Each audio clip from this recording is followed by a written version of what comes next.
Welcome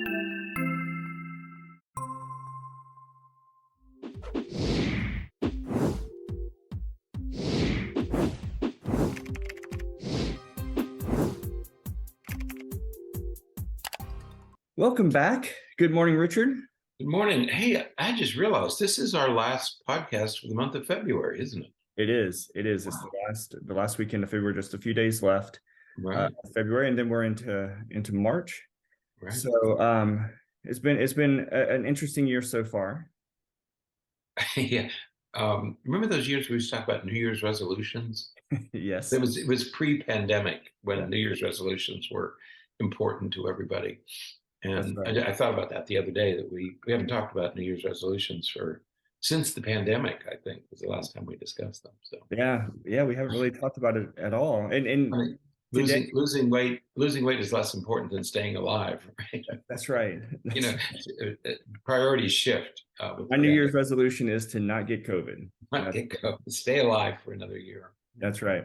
Well, today we're going to talk about we're going to cover a topic that we've talked about before, but it's something that is especially important. I think it's especially important with kids and teenagers, because we did a podcast not too long ago about Dr. Google. We did a podcast not too long ago about just about self-diagnosing. And what we have a lot of times, or happening very often now, is people will come in diagnosing themselves, and they come in and they talk about anxiety disorders, and they talk about phobias and panic attacks and all of this. And so today we're going to kind of differentiate a few things. And I think it's important that we're going to do this because many times people experience stress or have some worry in their life and immediately go from that to it's an anxiety disorder or something. And so we're going to spend some time today differentiating between stress, worry, and anxiety. Right. Yeah, this is another one of those topics, as so many are, that people jump from, I'm a little anxious, I'm a little worried, to I have an anxiety disorder. Right. Or I'm a little sad, so I'm depressed. Or I have some routines, maybe I have OCD. Right. And we see people move from normal human characteristics, behaviors, and jumping to diagnoses. Okay, and it's become it's very easy to do that now with the internet, because so much information is so readily available. But this really is one of those things where we have patients, even young children, who are worried or anxious, and certainly teenagers. There's another batch of research that's recently been done about teenagers and depression and anxiety, and of course adults, many of whom are feeling that way. So people come in with, I'm just really anxious, and I think I have generalized anxiety disorder, and so we need to be careful. And it begins with something we call psychoeducation, which is, let's understand these things first. Let's make sure we understand all the components, and then we can talk about a diagnosis. And then we can talk about strategies or interventions. Right. And so I'm glad you kind of you did this as a presentation somewhere, right? You talked about this at a school. I presented this at a middle school. Right. Yeah. And I'm glad you put this together, because it sort of organizes our thinking about this very important topic. And then it leads into diagnosis and interventions. Yeah. And so when we think about, we've talked many times about probability and statistics and prevalency rates with things. And so when you think about something like an anxiety is probably one of the most commonly diagnosed conditions. People can experience anxiety, or at least symptoms associated with anxiety, in almost any setting, whether it's anxiety related to taking a test, anxiety about going to the doctor's office, anxiety about driving. People can experience what they refer to as anxiety symptoms in a lot of settings. Right. And what we want to sort of challenge people with a little bit today is to maybe restructure or reframe the way that we think about some of that. We use the words worry, anxiety, and stress almost interchangeably.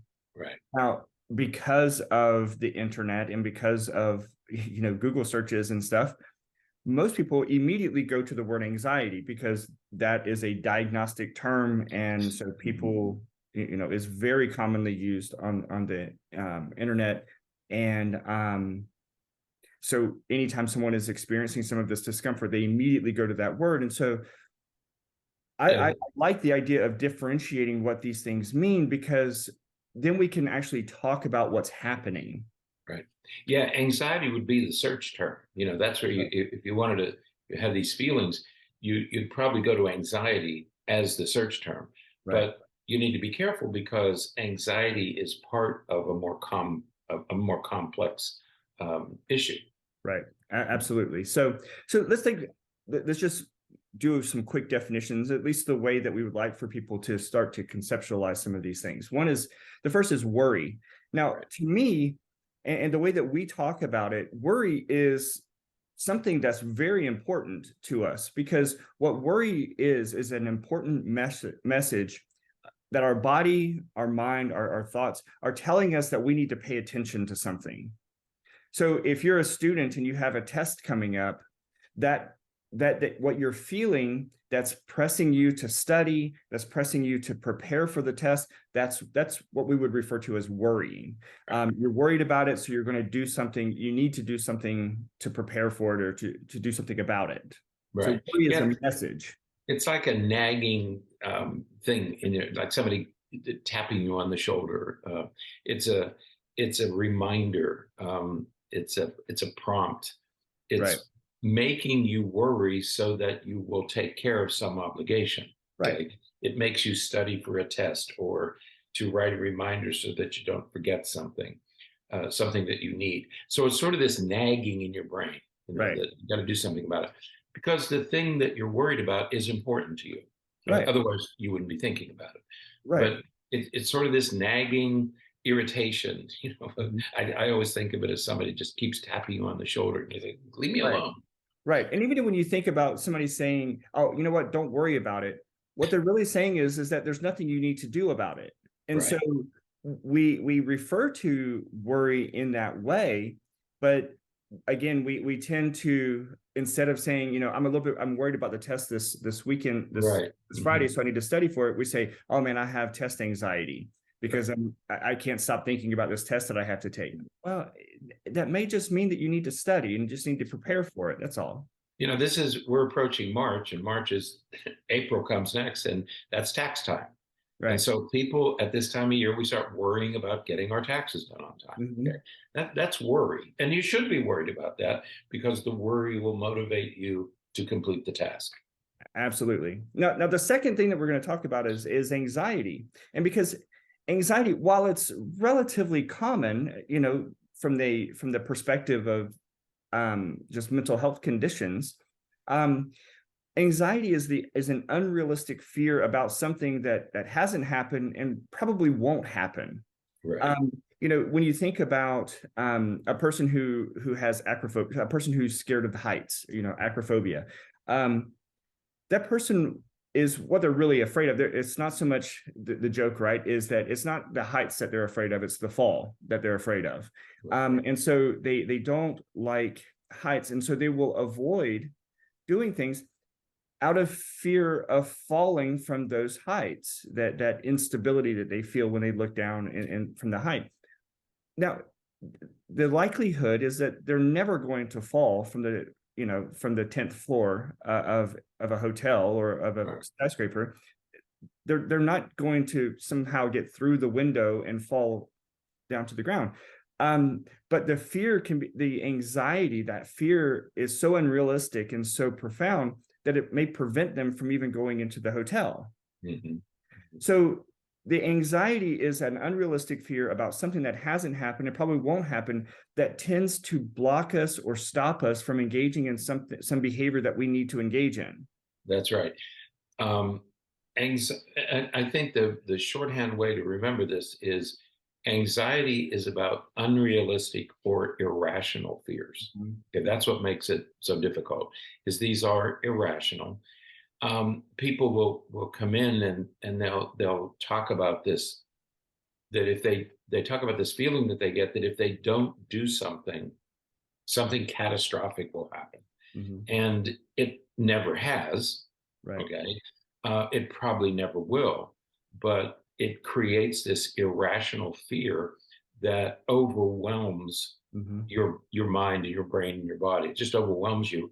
And as you say, it, on the one hand, it prevents you from doing things that you really should be doing.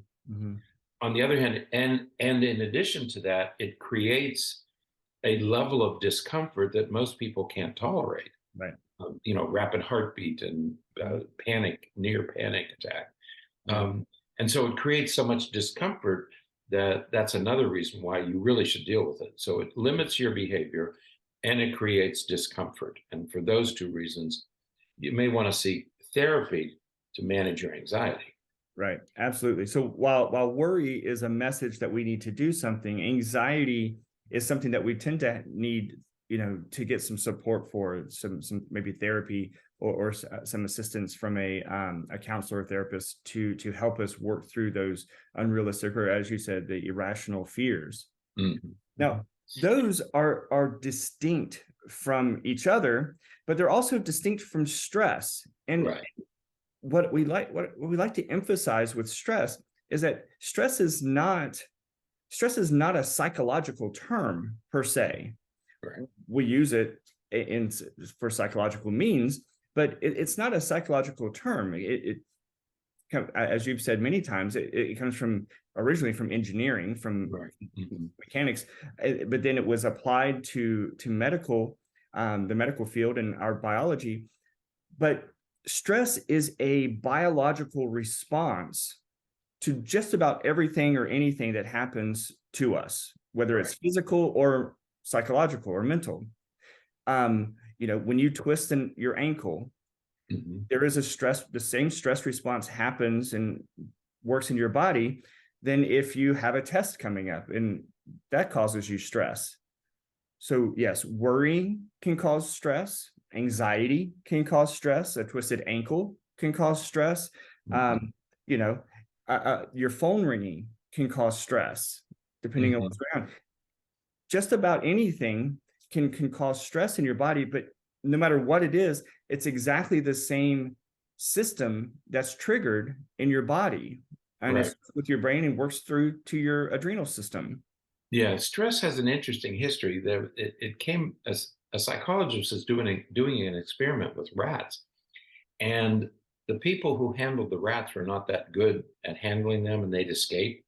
And so they'd have to run around the lab and get brooms out and everything. Well, that would create a lot of anxiety in the rats. They're being chased around, they can't get out.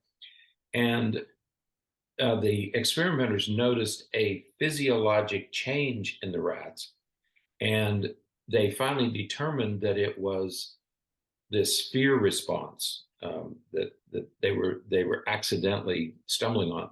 So the experimenters then started to do things to the rats, like they put them into cold climate, they put them out in the snow, or they put them into very hot climates, and they would purposely create uncomfortable circumstances, and they predictably created this response. And when the experimenters were looking for a term, they borrowed a term from engineering, which was stress. And stress is the amount of force it takes to break something, whether it's a piece of cable, a piece of plastic, a bridge. How much stress do you have to apply before you get a breakdown? And so the experimenters then used this engineering term and applied it to the breakdown of the body, the breakdown of how much do you have to do to have some sort of physiologic response to your environmental circumstances. And we call that stress. Right. And as I said, it is a predictable response. The most significant of responses is what we call the fight or flight system. And that's where it's sort of all out. It's like where the stress response is at its peak, because everything is functioning for safety and survival. But to somewhat of a lesser degree, if you have something in your shoe, or if you, again, have a test coming up or a deadline coming up, that creates the same kind of stress in your body. It's the exact same system. It starts with your hypothalamus and it goes all the way to your adrenal glands, and it goes to your and it releases cortisol and adrenaline.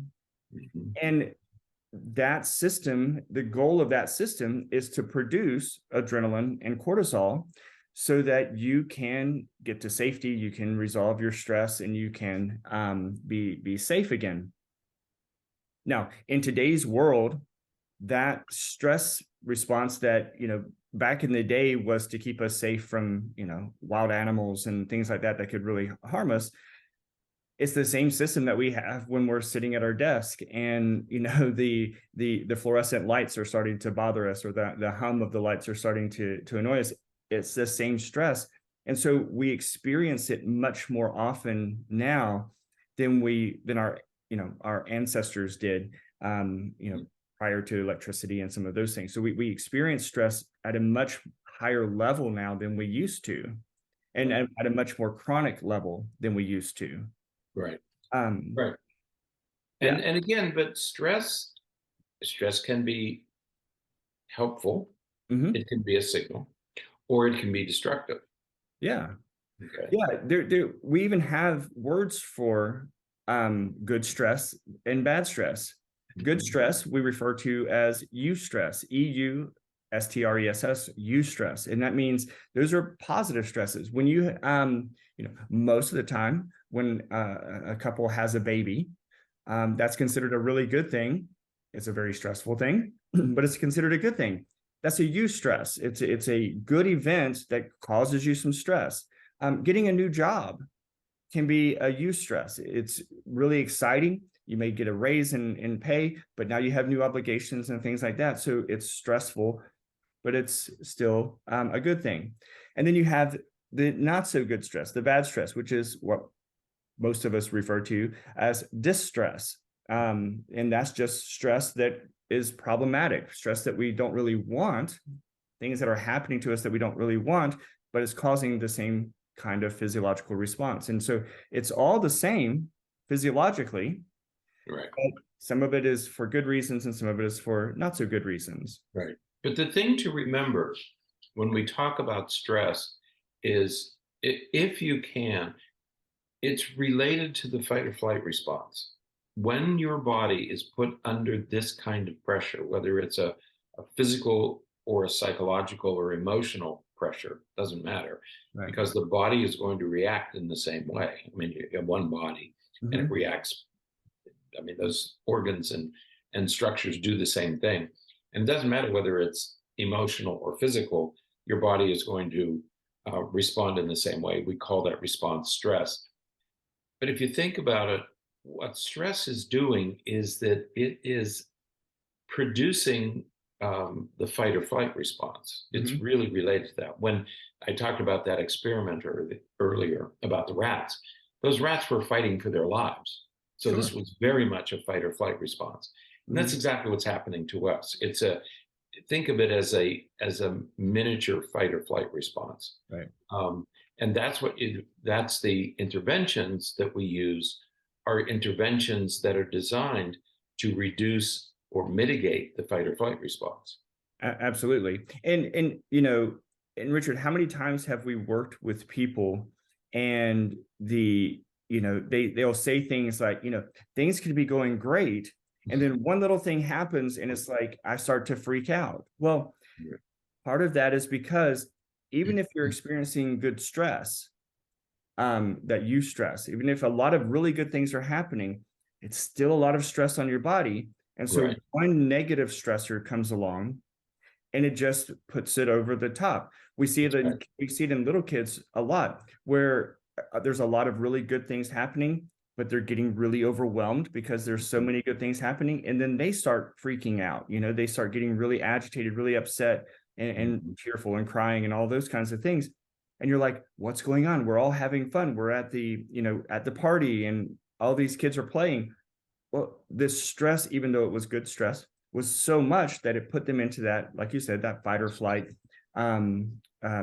state. And so it's all the same.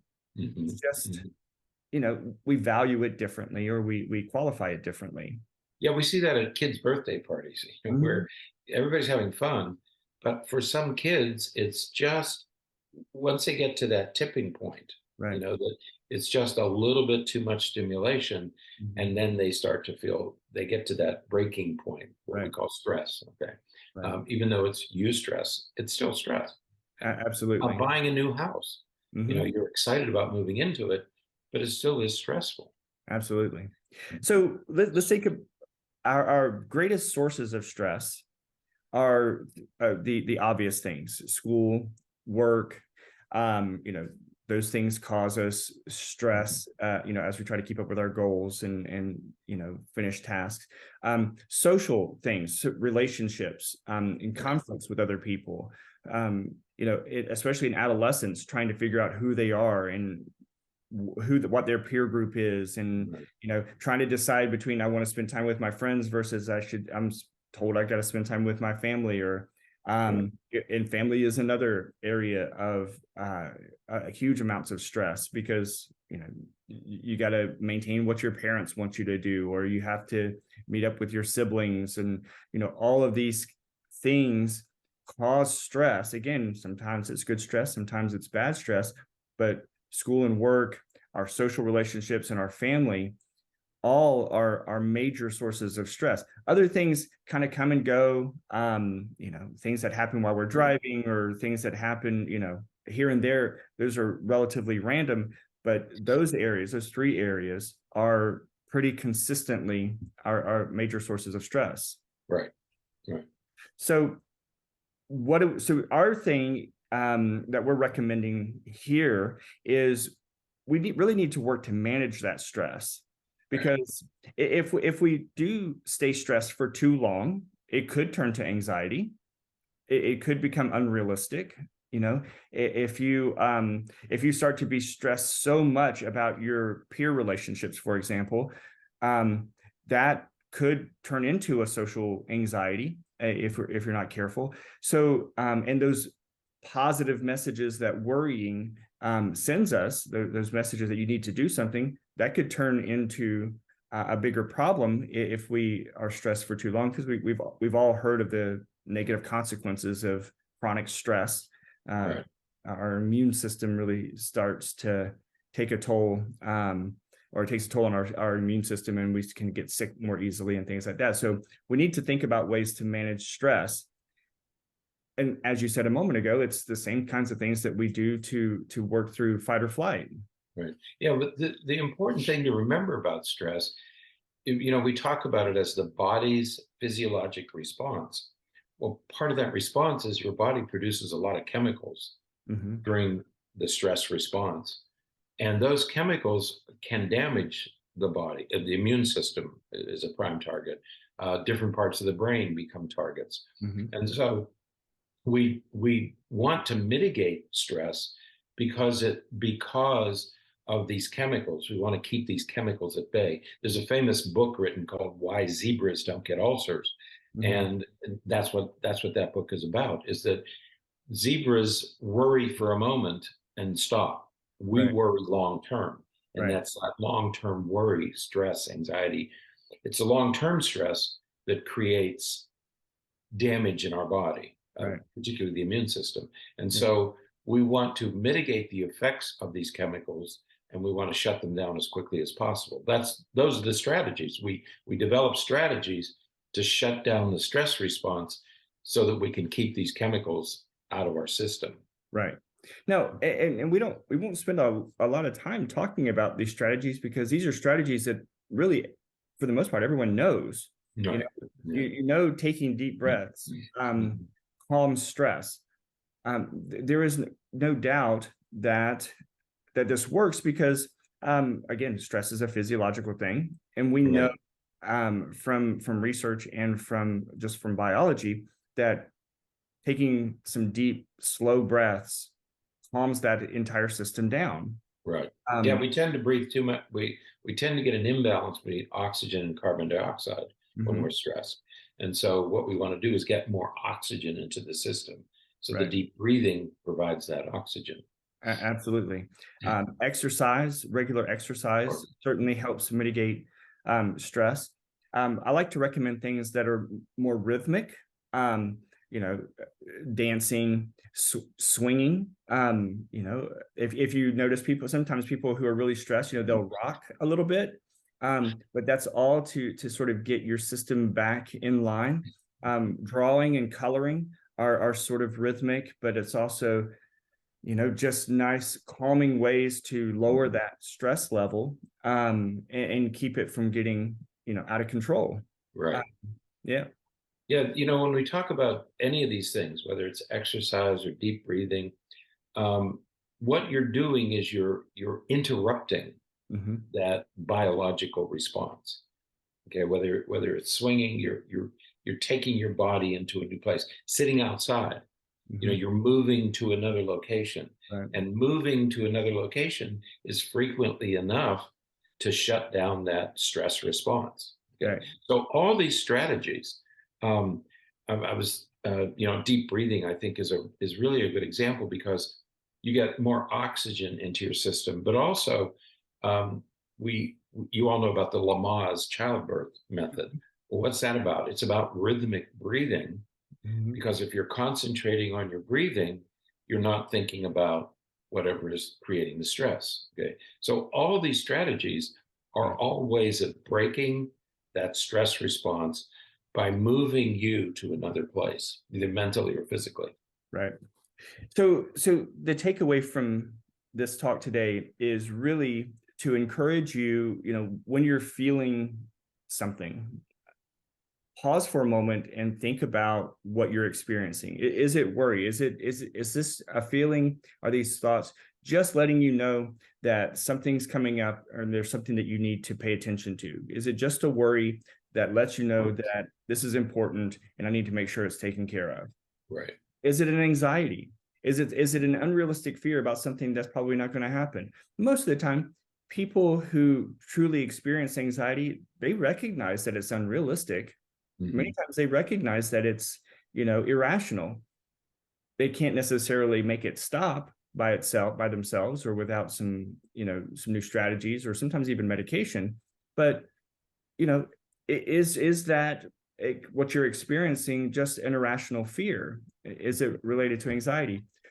Or is it just stress? Stress is probably the most common of the problems that we experience and that we associate with anxiety. It's usually stress, and it's from that fight or flight system. Right.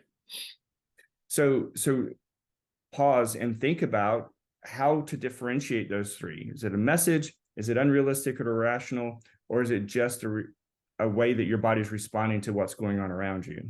Right. And don't just jump to, oh my gosh, I'm anxious, or I'm having a pain. Don't jump to those conclusions. Right. And remember that if you are anxious, anxiety is your way of managing your life circumstances. Some people turn to alcohol, some people get depressed, some people get angry. Well, your body is responding by becoming anxious. Okay, you're kind of using the anxiety to manage your life stressors. And what the goal here is that you need to you need to understand your anxiety, if that's what it is, and you need to manage it. You need to gain control of it. Your body is doing something that it thinks it needs to do, but Right. what you have to do is convince it that this is not the only thing that it can do, or maybe not the only thing it should be doing. Absolutely. And so, engaging in some of those strategies, whether it's exercise, taking some regular time to do deep breathing, just to manage the stress. Even if you're not completely stressed out, to the point where you're like, freaking out, taking a few moments to breathe takes that baseline level down, so that you can manage new things that are coming your way. Right. Yep. Yeah, you can feel it. You can feel it building. Most of us know that it's coming, and so that you shut it down before it gets to that point.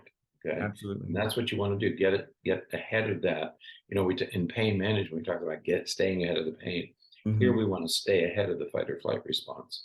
Absolutely. So, all right, well, that's it for today.